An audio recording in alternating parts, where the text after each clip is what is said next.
كل سنة وانتم طيبين. رمضان خلاص فاضل عليه أقل من 10 أيام، فعشان كده أنا خدت بالي إن لازم يكون في رمضان في برنامج مقالب. تمام، من أول ما أنا فاكر في السينما وفاكر في الحاجات ديت، أنا متأكد إن كل رمضان لازم يكون في برنامج مقالب، سواء بقى رامز أو غيره. عشان كده قلت أدور وأدعبس كده، هو بدأ الكلام ده من قد إيه؟ وده هيكون موضوع الفيديو بتاع النهارده. فانت لو مش مشترك في القناه اشترك في القناه، ولو عجبك الفيديو متنساش تحط لي لايك وتكتب لي رايك في المقالب اللي هتكلم عليها النهارده، وانت بتتابعها من سنه كام. ويلا بينا.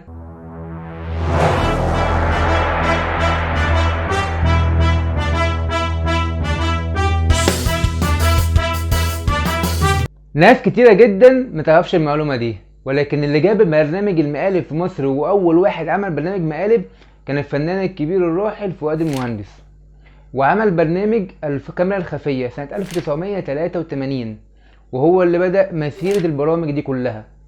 ولما كان بدأها بنجاح كبير جدا، لأن ناس كتير عجبتها الفكرة. كانت فكرة البرنامج بكل بساطة إنه يوقف الناس في الشارع ويعمل معاهم مقالب وبس كده، والبرنامج نجح. ولكنه مش عايز يكمل في مسيرة البرامج، ولا عايز يركز في التمثيل، فساب موضوع البرنامج وركز في تمثيله. اللي كمل مسيرته بنفس الفكرة بالظبط ونفس اسم البرنامج كان الفنان اسماعيل يسري. في المعادي مشيت هدى اللي بتشارك معانا في الفقرة دي، مشيت تسأل اي حد ماشي عن شارع 9. تايهة بتسأل عن شارع 9. لما حد يقف ويجاوبها اثناء ما بيوصف لها مكان الشارع، بيعدي ما بينهم ناس شايلين لوح خشب كبير، يعني بيسألوا والناس مرة ما بينهم بتختفي وراه هدى وبتمشي مع لوح الخشب. والفنان محمود الجندي لقى الفكره بتلمع قدامه كده وقال لك الفكره دي حلوه جدا، طب ليه ما اخدهاش انا كمان، هي كانت عليا. وخدها فعلا وعمل برنامج حاجه تجنن بنفس الفكره بالظبط، بيمشي في الشارع يقابل ناس يعمل فيهم مقالب يصور رد فعلهم والناس تضحك. الهدف الرئيسي من البرنامج، علشان اللي ما شافش اول حلقه يبقى معانا، احنا الهدف الرئيسي من البرنامج زي ما قلنا هو ابراز السلوك السلبي وتوجيه الضوء عليه علشان نتلافاه وما نعملهوش، او تاكيد السلوك الايجابي عشان نشجعه ونقيمه ونعمل بيه. حلقه النهارده بقى عن الفصال، وما ادراك من الفصال. الفصال على فكره من انواع السلوك السلبي برضه. واحد هيقول لي ازاي انا لما بفاصل بنزل السعر وبكسب؟ بقول له لا. وهنا هنكون وصلنا لنقطه مفصليه في تاريخ المقالب في مصر، وهو برنامج اديني عقلك. والبرنامج دوت كان تركيزه الاساسي على الناس في اماكن معينه، مش في الشارع، جوه مطعم، جوه كافيه، جوه محل، جوه جيم، حاجه شبه اللي موجود دلوقتي شويه. وكان بيقدمه طلعت زكريا الله يرحمه، والفنان حسين المملوك، والفنان منير مكرم. ومن كتر شهرتهم الفظيعه ديت مثلوا مع الفنان عادل امام في فيلم التجربه الدنماركيه لما خدوا عالة موت وكده. حساب سعادتك 7645 جنيه.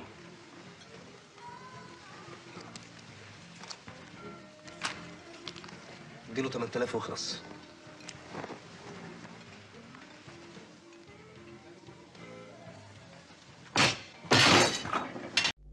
وبعد كده برامج المقالب فيه تتكرر بافكار مشابهه كلها، مفيش حد بيضيف حاجه جديده، لحد ما جه ابراهيم نصر وحط التاتش بتاعه وخلى ان هو يتحط مكياج ويتحط ماسكات على وشه عشان يغيروا شكله ويعمل مقلب في الناس باشكال مختلفه ويخترع شخصيات. يعني هو كان بيخترع كل موسم شخصيه، بس اكتر شخصيه لابراهيم نصر اتشهرت هي زكيه زكريا.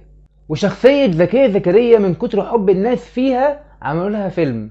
وكان اصلا تجربه ابراهيم نصر في الافلام والسينما عموما ما كانتش كتيره، البرنامج ده بس هو اللي معروف له بشكل كبير جدا وسط الناس. والفيلم طبعا انا اتكلمت عليه في الفيديو اللي فات بتاعي وحطيته ضمن قائمه اسوأ افلام مصريه اتعملت، فانت لو شفتوش يا ريت تتفرج عليه.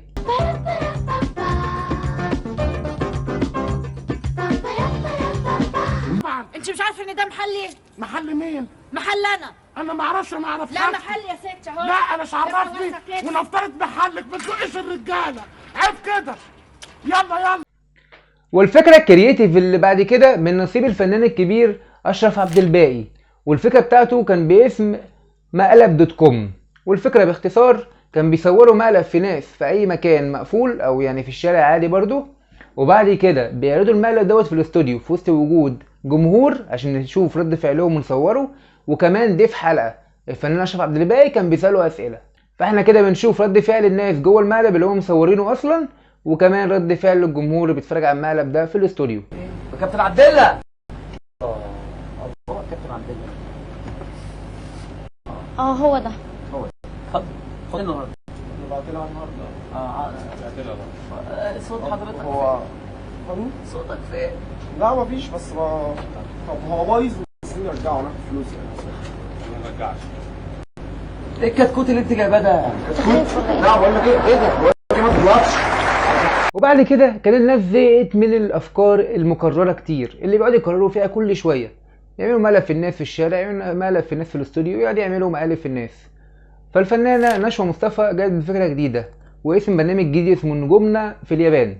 كانت بتعمل فيها كأنها يابانيه وبتحط باروكه وبتحط ماسكات عشان تبان ان هي يابانيه، وبتتكلم مع الفنان بقى بلغه غريبه اللي هو انجليزي شويه شويه ياباني، تقعد بقى تقول له كلام وخلاص عشان تحرجه ونصور الرياكشن بتاع الفنان. مرة شاطركم في الركب.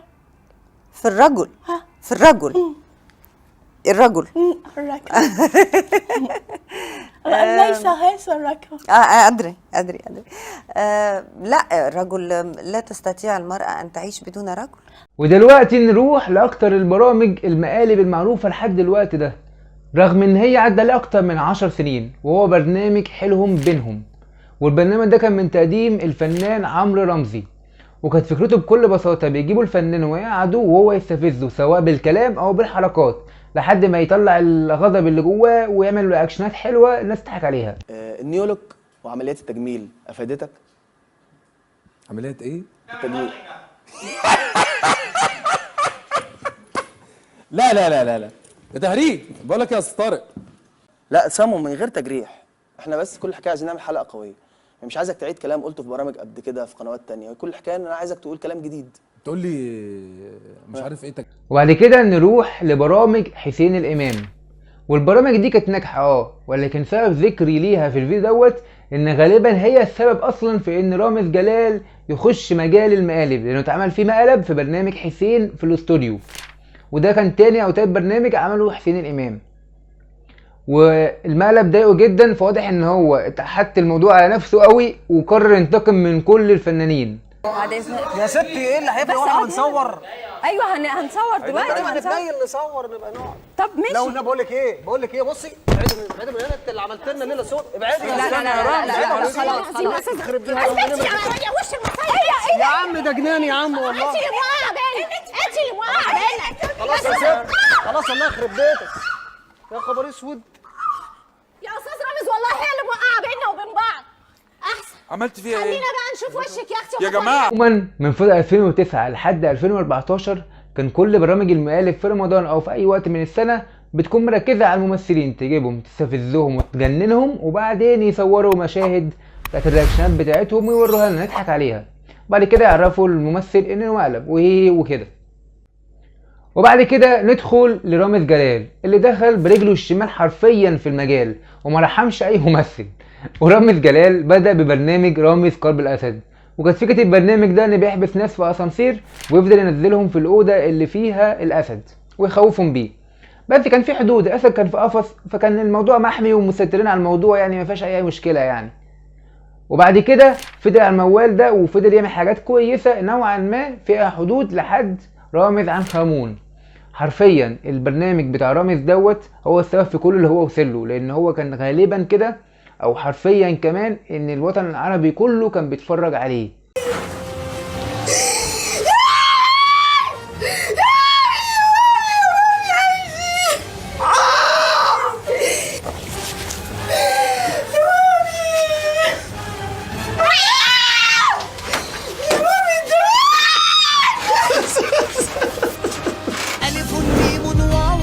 والبرنامج ده كانت فكرته ان في مقبره مصريه اكتشفوها جديد وبيجيبوا الفنان عشان يعمل دعايه للمقبره ديت، فبيتفاجئ ان ابتدي يحصل حاجات غريبه حواليه ويبتدي يطفي النور، يبتدي يتحبس في المقبره، وفي الاخر رامز جلال بيطلع له وهو عامل نفسه كأنه موميا ويفضل يخوفه.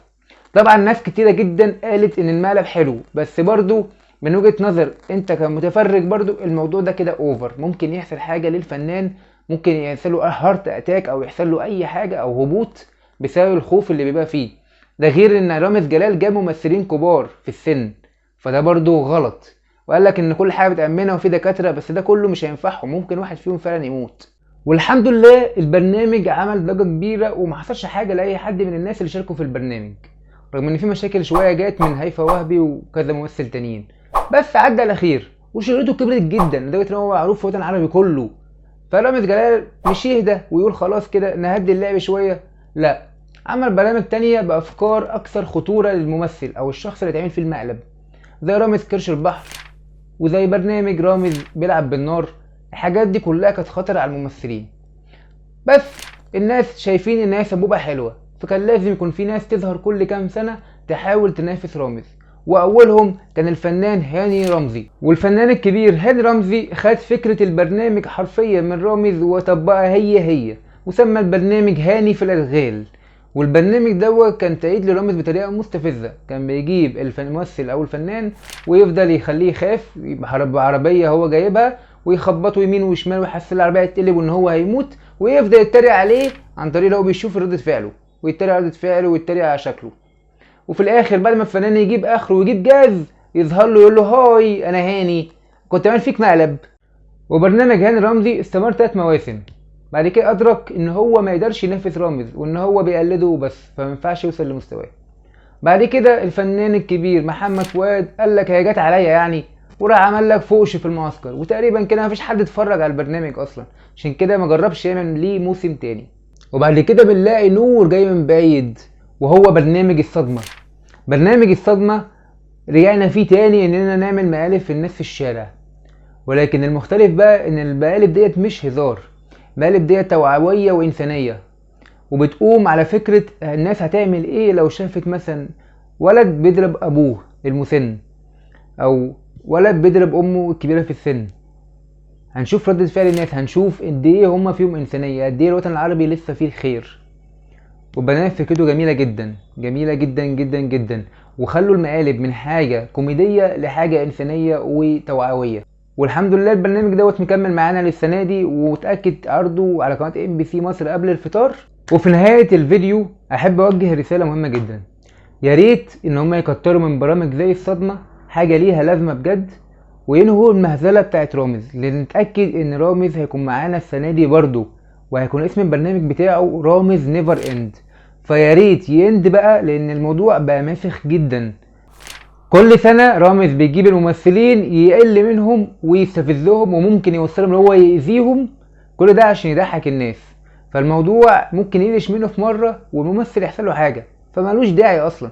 هو يا ريت بس يركزوا على برامج بطريقة جديدة او بافكار جديدة كويسة فيها توعية زي برنامج الصدمة، وكده كلنا هنكون مبسوطين وهنستفيد من الشهر الكريم.